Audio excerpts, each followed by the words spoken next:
नहीं ज्ञानेन सदृशम पवित्रम ही विद्यते। गीताकार भगवान कृष्ण ने युद्ध के मैदान में तत्व ज्ञान की महिमा कही और आरोग्यता की बात भी कही। श्री कृष्ण का जीवन और नजरिया कितना ऊंचा और समग्र है। नहीं ज्ञानेन सदृशम पवित्रम ही विद्यते तत्व स्वयं योग संसिद्ध कालेन आत्मनि विन्दति। इस मनुष्य लोक में आत्मज्ञान के समान पवित्र करने वाला दूसरा कोई साधन नहीं है। जिसका योग भली भांति सिद्ध हो गया है वह योगी तत्व ज्ञान को अवश्य ही स्वयं में अपने आप में पा लेता है। तत्व अचल है और प्रकृति चल है। तत्व नित्य है, प्रकृति अनित्य है। तत्व सत स्वरूप है, तत्व चेतन स्वरूप है, तत्व ज्ञान स्वरूप है, तत्व आनंद स्वरूप है और तत्व की सत्ता से ही प्रकृति लीला करती। जैसे सूर्य अपनी जगह पर है लेकिन उसके अस्तित्व से ही, सूरज और चांद के अस्तित्व से ही ओजोन वायु और ऑक्सीजन और पेड़ पौधों का जीवन और उनके विटामिन और मनुष्य के लिए बरसात बादल सारा इतना सिलसिला चलता है। सूर्य को कर्तापन का बोझ नहीं लगता कि मैंने इतने अरबों लोगों के लिए ये व्यवस्था की, खरबों जीवों के लिए ये की और पद्मों हानिकारक बैक्टीरियाओं को मार दिया और अरब खरब पद्मों तक ये बैक्टीरिया मेरे सहयोग से उत्पन्न हुए जीवन लिया। सूर्य की नॉलेज में गिनती में नहीं होता और अहंता में नहीं होता। जैसे सूर्य इस स्थूल जगत में बहुत कुछ उसके सहयोग से होता है फिर भी सूर्य को उसकी कर्तृत्व का बोझ नहीं होता, ऐसे ही सूर्य को सत्ता देने वाला वह तत्व है। वही तत्व तुम्हारे शरीर की संचालन की सत्ता देता है और वही तत्व पृथ्वी में भरा है। इसीलिए पृथ्वी भी अपनी अपनी मर्यादा के अनुसार पेड़ पौधों को पोषित करने में सक्षम रहती। तो इस तत्व स्वरूप के ज्ञान से बढ़कर त्रिभुवन में और कोई ऊंचा ज्ञान नहीं। भगवान कृष्ण के प्रिय सखा अर्जुन है और भगवान उनके रथ चला रहे, फिर भी अर्जुन का दुख पूरा नहीं मिटा। भगवान ने तत्व ज्ञान दिया तो अर्जुन का दुख नहीं रहा। ऐसा ही तत्व ज्ञान है, सब दुखों से सदा के लिए पार कराने की ताकत तत्व ज्ञान में ही है। तो भगवान की नजर में जो सबसे श्रेष्ठ और उत्तम है तो आम आदमी की नजर में तो क्या कहना। नहीं ज्ञानेन सदृशम अर्थात ज्ञान के बराबर, नहीं ज्ञानेन सदृशम पवित्रम ही विद्यते। तत्व स्वयं योग संसिद्ध कालेन आत्मनि विन्दति। अब उस तत्व ज्ञान की रुचि पैदा हो जाए, प्रीति पैदा हो जाए। जैसे जंगल में आग लगती है तो समझदार पशु हाथी हिरण आदि क्या करते कि पानी के सरोवर में झील में जहाँ पानी पीने जाते वहां जाके खड़े हो जाते पानी में, तो आग से सुरक्षित हो जाते। जब जब आपको दुख सताए, चिंता सताए, भय सताए अथवा कुछ पाने के बिना तड़फ रहे हो अथवा कुछ खोया है तो उसकी पीड़ा से परेशान हो तो तुरंत तत्व स्वरूप आत्मा में आ जाओ कि आत्मा परमात्मा नित्य है, ये मिली हुई चीजें अनित्य है। सेठ जी तुम्हारी फलानी जमीन का जो सौदा हुआ था उसमें आजकल बाजार मंदी हो गई अथवा शेयर्स में इतना मंदा हो गया और आपकी संपत्ति 40% रह गई। सेठ जी अगर तत्व चिंतक है तो बोले अच्छा क्यों, क्या कारण है, कोई बात नहीं, उपाय खोजेंगे। अगर तत्व चिंतक नहीं है तो सेठ हो संपत्ति मरी, उसके धक्के से सेठ का स्वास्थ्य खुशी और सूझबूझ मर जाएगी। तत्व सुरक्षा करने में सर्व समर्थ है। सेठ ने कहा अच्छा अच्छा, शेयर बाजार में ऐसा हुआ, 1,000 का शेयर 400 रुपये में बिक रहा है, ये हो गया ये हो गया, अच्छी बात है, कोई बात नहीं। बोले क्या बात अच्छी बात? अरे बोले एक दिन तो शरीर नहीं रहेगा तो इतने मेरे शेयर से कहाँ ले जाऊंगा, एक दिन तो शरीर भी छोड़ना है, तो कंपनी की ममता छुड़ाने के लिए भगवान की लीला हो रही। सेठ जी अमेरिका ने इन्वेस्टमेंट किया, ये किया वो किया, और बाजार इतना तेज हो गया, सरकार ने पॉलिसी बदली, अब वो 400 के 1100 हो गए आप। अच्छा ठीक है बढ़िया है। तो क्यों 400? 1,000 के 1,000 करोड़ थे तो 400 करोड़ हो गए, अब 400 करोड़ में से 1100 करोड़ हो गए। एक मेरा चेला उसको 1,000 करोड़ थे। लेकिन जितना पैसा ज्यादा होता है ना उतना अंदर से वह गरीब भी होता है। ऐसा नहीं कि वो 1,000 करोड़ वाला और मेरे को पैसा देता है गरीबों को बांटने के लिए। राम राम कहो जयराम जी की। और ऐसे सेठों से हमारा ज्यादा पटता भी नहीं। उनको तो मैंने अच्छी तरह से डांट दिया था। वो आए थे और संदेशा भेजा के फ्लाइट पकड़नी है, दर्शन करना है। मैंने ऐसा डांट दिया कि दोबारा आना बंद कर दिया।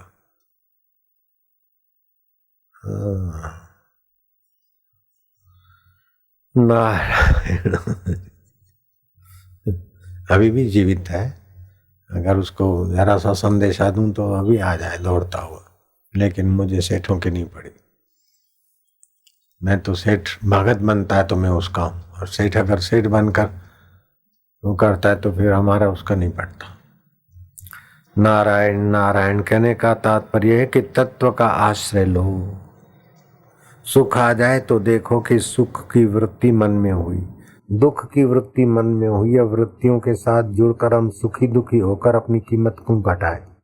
ये तो सुख और दुख और अनुकूलता प्रतिकूलता आने जाने वाली है, और मैं तो नित्य रहने वाला भगवान के साथ हूं, तो मैं समता क्यों नहीं करूं।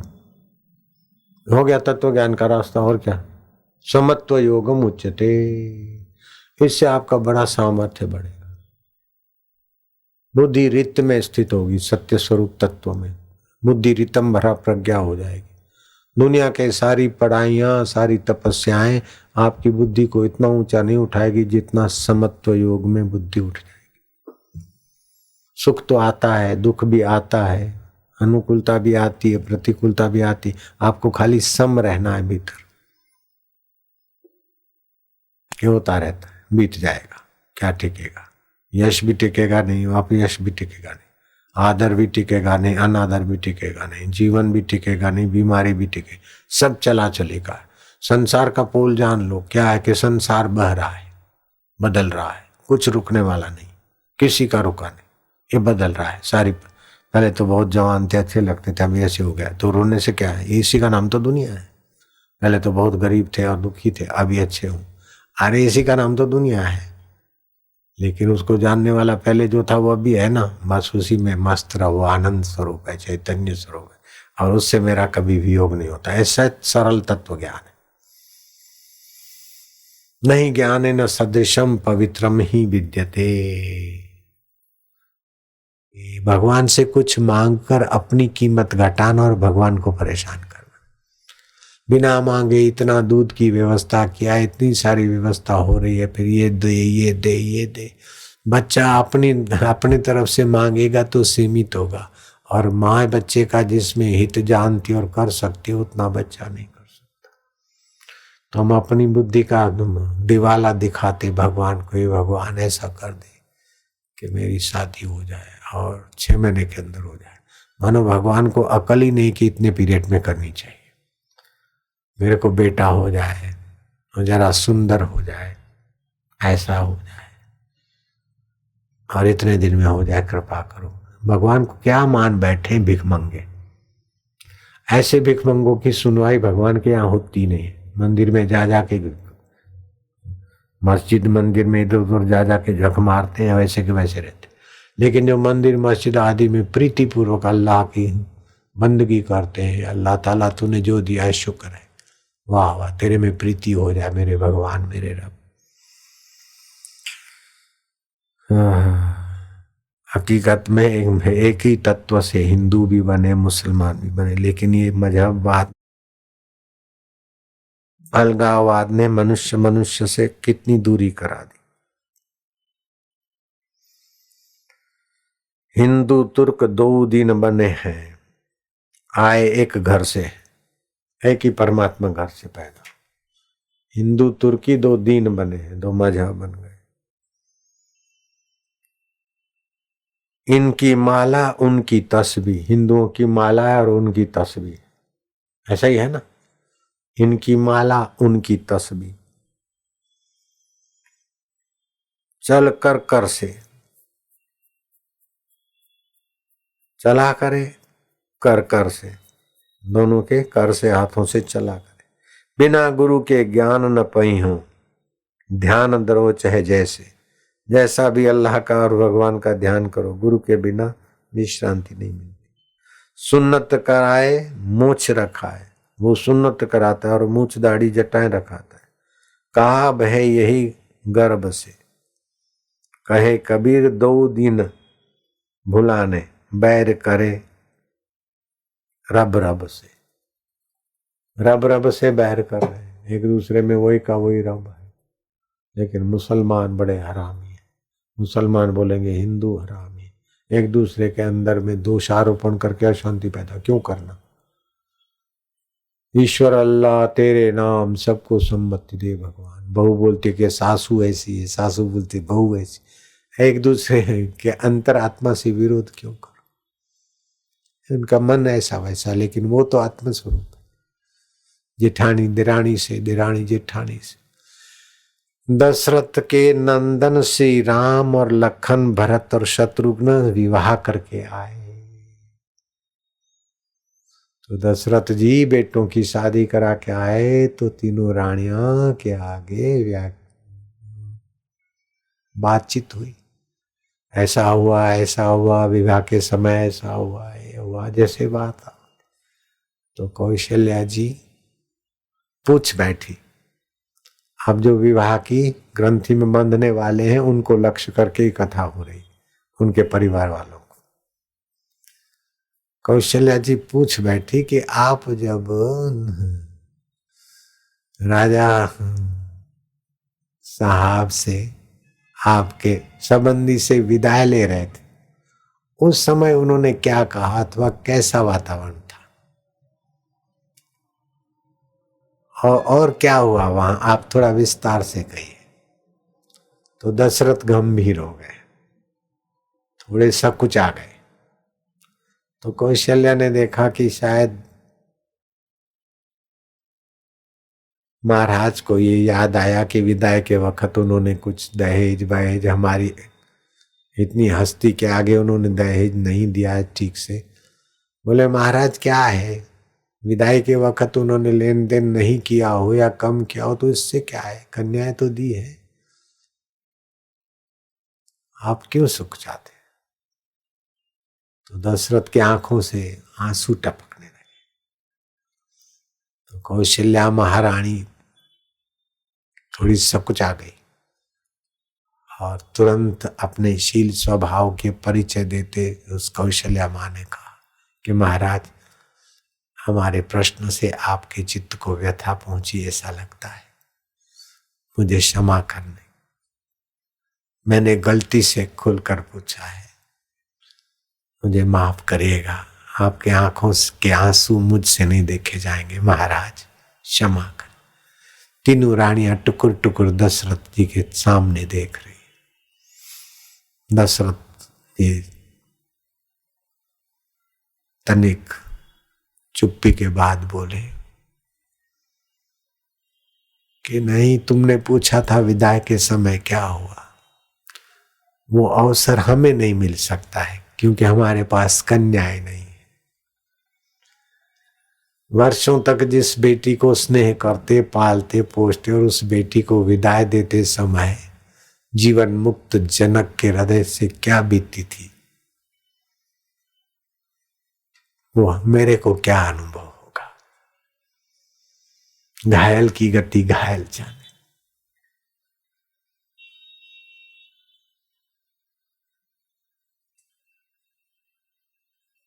फिर हृदय भर आया। तो महाराज आपकी क्या आज्ञा। बोले जनक नंदनी, और जनक की 2 बेटियां थी और उनके भाई की 2 बेटियां थी। इनको तुम कैसे रखोगी? जो माता पिता के पलकों से पली इन कन्याओं को तुम कैसे रखोगी? कौशल्या, सुमित्रा, कैकेयी, तुम कर दो। रानियों ने देखा कि राजा साहब का इन बेटियों के प्रति हार्दिक स्नेह है और हमें सीख देना चाहते। तुम कैसे रखोगे?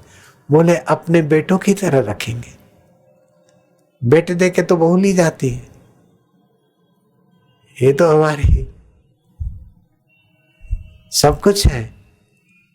बहुएं भी है, बेटियां भी है, हमारे सखियां भी है, हम उनको बड़ा स्नेह करोगे। हम दशरथ जी चुप नहीं हुए, बोले नहीं, बताओ कैसे रखोगी? बोले हम इनको अपने हृदय में रखेंगे। दशरथ कहते नहीं, इससे मुझे संतोष नहीं होता। महाराज आप आज्ञा कीजिए, हम कैसे रखें? बोले पलकें जैसे आंखों को रखती है, जरा सा कुछ आ जाए तो आंख की सुरक्षा के लिए पलकें आ जाती है, खतरा पलकें ले लेती है और आंखों को सुरक्षित रखती है। ऐसी इन बेटियों को, बहुओं को रखोगी नहीं तुम। दशरथ जी की बात सुनकर बहुओं का हृदय पानी पानी हो गया। पास के कमरे में सुनती होंगी क्या। और ये वार्तालाप का घर में ऐसा गहरा असर पड़ा कि राम राज्य के बदले राम वनवास का हादसा हुआ। किसी बहू को फरियाद करने की वृत्ति नहीं उठी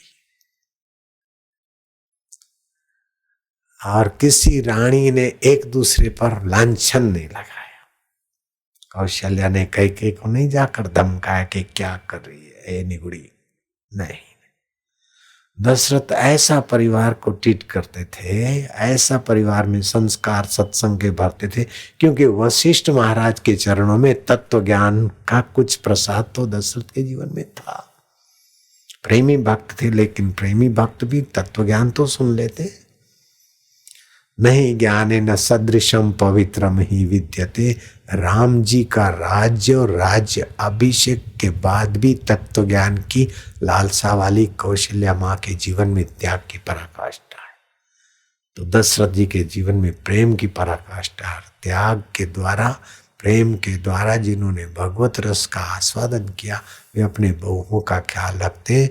तो बहू जिस घर में जाने वाली है, उसके सासू ससुराल ननंद जेठानी जेठानी एक दूसरे को अपने ऐसे हृदय में रखो जैसे कौशल्या जी ने, कैकेयी ने बहुओं को रखा और बहुओं ने जैसे सासुओं को रखा। परस्पर भावयंत। सासू ऐसा करती है, तू मत सोच, तू अपना कर्तव्य निभा बेटी। सासू का कर्तव्य देखना या सासू को टोकना तेरे हिस्से नहीं आता। सासू भले ही टोक दे, क्योंकि उसकी उम्र है और अधिकार भी मानती है कि मेरा बेटा है, और वास्तव में उसका बेटा है, तभी तो उस घर की मालिकन आई। अब बूढ़ी बुजुर्ग माइयों को आपस में बैठी होती, बुढ़िया तो बोलती रहती कि आजकल देखो पराई जाए आई है, सब उसने हथियार लिया है, हमको तो कोई पूछता ही नहीं है। अब उन बुढ़ियों को पता ही नहीं कि तुम भी इस घर की पराई जाई हो, तुम कौन सी इस घर में पैदा हुई हो। जयराम जी की बहू के लिए सासू बोलते कि पराई जाई आई है, मालकन हो गई है, तो तू कौन सी इस घर की जाई है, तू भी तो पराई जाई थी। चाहे दादी हो, चाहे माँ सासू हो, चाहे सासू की सासू। तो ये संसार तो ऐसे ही है, सब आने जाने वाले। ये मेरा घर है तो मेरा है, तो सब आपका है, नहीं तो कुछ भी नहीं, शरीर भी अपना नहीं है। तो जरा जरा बात में सासू की, बहू की, देरानी की, जेठानी की फरियाद अंतःकरण में घुसने नहीं देना बेटी। जो बहुएं बनने वाली है या बन रही है वे, और जो पति बन रहे हैं वे, माता पिता का हृदय ठीक रहे। और पुराने जमाने के लोग है तो अपनी जरा उस ढंग से चाल हो ताकि उनके दिल को ठेस न पहुंचे। और पुराने जमाने वाले बैठे हैं तो वो समझ लें कि आज का जमाना ऐसा है कि तो उस जमाने में ये हवा में रहने वाले बच्चे, फिर भी औरों से तो अच्छा है कि कम से कम सत्संगी तो है। और विलासिता का दिवस शादी विवाह और सत्संग, 2-2 घंटे सत्संग में तपस्या करे और फिर शादी विवाह करे तो हमारे कुल में भगवान की भक्ति और होने वाली संतान भगवान की प्रेमी होगी। इससे बड़ा हमारा सौभाग्य क्या हो सकता है। दहेज ज्यादा मिला तो क्या कर लेगा, कम मिला तो क्या कर लेगा। बहुओं को तो रखो जैसे पलके आंखों को रखती है, और बेटियां तुम सासुओं को ऐसे रखो कि जैसे पलके आंखें। सासू को ऐसा न लगे कि ये पराई जाई, और बहू को ऐसा न लगे कि मेरी सासू ऐसी। एक दूसरे के मन को ऐसा अपने अनुकूल हो जाओ। बोले बहू तो मेरे को प्रेम नहीं करती, पति तो मुझे प्रेम नहीं करता, पत्नी मुझे प्रेम नहीं करती, बिल्कुल बड़ी भारी गलती है। इतना तो ये 2 पैसे की फिल्म इंडस्ट्री में काम करने वाले इतना तो गा के सुनाते। हकीकत में प्रेम कोई हमें करे तो हम कंगले हो गए। पहले प्रेम अपनी तरफ से जाता है और उसके मन को ले आता है। इतनी बात तो फिल्म इंडस्ट्री वाले भी गाते। दिल देके देखो, दिल देके देखो, दिल देके देखो जी, दिल देने वाले दिल देना सीखो, दिल लेने वाले दिल देना सीखो। हम आते हैं और दिल बांटते तो आपका दिल लेके बैठ जाते न, फिर आप जा नहीं सकते। हम आते न तो आपके हित की भावना से भर भर के आते और भर भर के देखते, तो हम पहले दिल बांट देते आपको, फिर आप सभी का दिल लेके बैठ जाते। बोलो, मैं बिल्कुल अपने हृदय की बात सुनाता हूँ, मास्टर की मेरे पास। हम आपका सर्वांगी विकास कैसे हो, आज क्या कैसा आपके कौन से शब्द, कौन से भाव से, कौन से अटखेली से आपका प्रसन्नता होगी, ज्ञान होगा, कल्याण होगा, ऐसा ही भर भर के आपके कल्याण के लिए सब अटखेलियां हो जाती है। तो क्या क्या बोल डालता हूँ जो बाहर का कोई आदमी सुने तो बोले कि ऐसा महाराज तो कहीं नहीं देखा। बिल्कुल अभिमानी घमंडी आदमी बात कर सके, ऐसी बड़ी बड़ी बातें तुम्हारे आगे कर देता हूँ, फिर भी तुमको अच्छा लगता है। क्यों कि मैं आता हूं तो अपना दिल उड़ेल देता हूं आपके प्रति, फिर इतनी देर में तो आपका दिल लेके बैठ जाता हूं। अब जिसको जाना है जाओ। नहीं नहीं, दूर से वेखा तो नजीक लग देसी, और नजीक जाके वेखा बापू तो तुसी कोई और लग देसी है। दूर से देखा तो नजीक लग दे हो, और नजीक से देखा तो तुम्हें कोई और लगते। नारायण हरि नारायण